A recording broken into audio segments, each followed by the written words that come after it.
Do you remember back when, in the Bush years, when President Bush, at that one press conference that one time, he called on the hooker guy?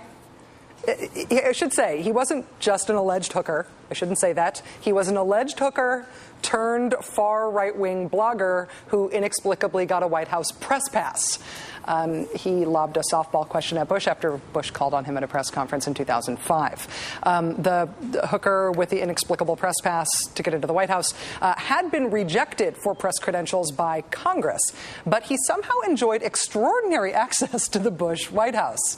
The memory of that still pretty much unexplained male escort excitement came rushing back this week when former Bush-era White House Press Secretary Ari Fleischer embarrassed himself by criticizing President Obama for calling on Sam Stein of the Huffington Post during Obama's press conference on Monday. There are some reporters, in that briefing room, as you can imagine, Bill, you get a lot of .coms and other oddballs who come in there. Fleischer said the Bush team dealt with those .coms and oddballs by seating them in a place he called Siberia and directing the president to never call on them. But the hooker guy who got in during Fleischer's watch in 2003 was definitely not in any Siberia when he was called on by President Bush at that press conference in 2005. So, Mr. Fleischer, while Huffington Post's Sam Stein might not be the first blogger called on at a White House press conference, he is at least a credible non-hooker blogger called on at a White House press conference. I am hoping that the whole hooker reminder was a little bit of a dark cloud in Sam Stein's otherwise bright moment in the sun this week as a journalist. His question to President Obama was one of the more cogent and more challenging of the entire press conference. He asked if the president would support Senator Patrick Leahy's proposal for a truth commission of alleged Bush-era crimes. Sam is still busy with this story since reporting a follow-up interview with Senate Judiciary Chairman Patrick Leahy. Joining us now, not a hooker, not at all, Sam Stein, reporter for the Huffington Post. Sam, I'm sorry for everything I just said. Thank you for being here. You've had quite a week. Well, thank you, Rachel. I appreciate the introduction. Understated, as always. What did you make of President Obama's response to your investigations question? Do you think he answered it, or do you think he dodged it? A little bit of both. He used the answer that he's been giving when posed this question in the past. I mean, I understand that he's in a very different political reality than Patrick Leahy. He has a national constituency, and Patrick Leahy represents Vermont. And so he has to placate both sides of this argument, and it's a contentious one. That said, he didn't exactly answer the question whether he supports a commission, nor did he exactly answer the question as to whether he would rule out prosecutions there and now.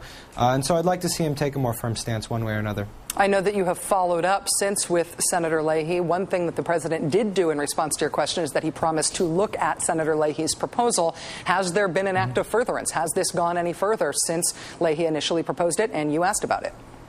Well, yeah, I talked to Senator Leahy the day after, and he said to me that he'd been in conversations with Greg Craig, which is Obama's chief counsel. He said the conversations were preliminary and that they were going to go onward from there.